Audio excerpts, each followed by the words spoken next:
انا مامي او معلمه وعايزه اسس ابني صح. ابني دلوقتي معاه حروف الهجاء من ايمان مش مظبوط فيها، فباخد له الكتاب ده في المستوى الاول، جزء اول جزء تاني، في من الجزء الاول وفي جزء تاني. جميل يا مس ايمان. طيب وبعدين هناخد ايه تاني؟ هناخد بقى ابني خلص حروف الهجاء، هنديله ايه؟ هنديله مواضع الاحرف في الاول وفي الوسط وفي الاخر، والفتح والضم والكسر والسكون، وكمان في قاموس في الاخر حلو قوي قوي كده. القاموس ده بيعلم ابني القراءه وبيعلمه الاملاء بطريقه حلوه جدا، والمثلث الهرمي كمان في القراءه هيخلي اطفالكم حلوين قوي قوي.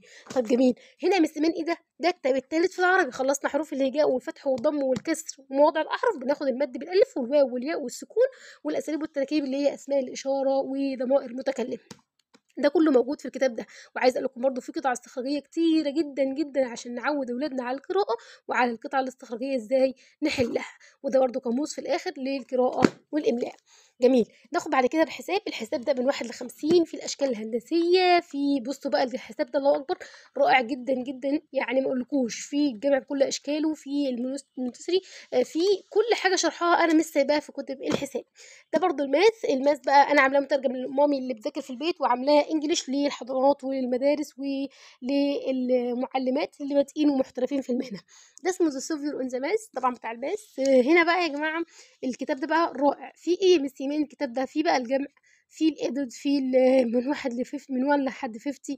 في كمان المونتسوري، في كمان أكبر منه أصغر منه يساوي، في كمان الأشكال الهندسية. بصراحة كتاب رائع رائع رائع.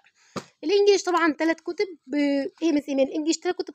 3 كتب اللي هم ايه؟ الكتاب الاول اللي هو البارت 1 من اول حرف الاي لحد حرف الام بطريقه رائعه، هتخلي ابنك اللهم بارك ممتاز. يعني عايزه اقول لكم ان انا جايبه الحرف ازاي ابنك يكتبه، وازاي يتعلم عليه كلمات، وكمان ازاي ياخد اختبار على الكلمات دي كلها، يعني يحفظ كلمات وحرف واصوات واتجاه. كل ده في الحرف ده بارت 1 الجزء الاول. وده الجزء التاني طبعا في ايه؟ في من اول الان لحد الزد. طبعا نفس الحوار برضو. بصراحه الكتاب اللهم بارك رائع جدا جدا جدا. كتاب فعلا خطير. اخر حاجه المستوى بتاعنا اللي هو الشورت فاولز ده بقى، احنا عايزين ابننا يقرا ويبقى قوي في القراءه والاملاء في الانجليش. يقرا جمل، يقرا ستوري، يبقى عارف السايت وورد وعارف الشورت والجرامر. كل ده موجود هنا طبعا بطريقه رائعه جدا جدا. ما شاء الله الكتاب مش سايب حاجه الا لما عاملها. حتى القراءه عاملين قراءه بالمثلث الهرمي. يعني شوف قراءه المثلث الهرمي دي بتخلي ابنك صاروخ جدا في القراءه. اللهم بارك. يعني دي انا على نفس الفكره عاملاها في العربي، طبعا دي فكرتي بسميها فكرة الإيمو. بصراحة بتخليكي ما شاء الله ممتازة، هتخلي شغلك جميل ومعروف. حتى الحروف الفاولز كلها أنا عاملاها تكرار. بصراحة الكتاب رائع جدا. دي كانت الكتب كلها، يا رب تعجبكم وأتمنى إنها تعجبكم. طبعا هسيب لكم رقم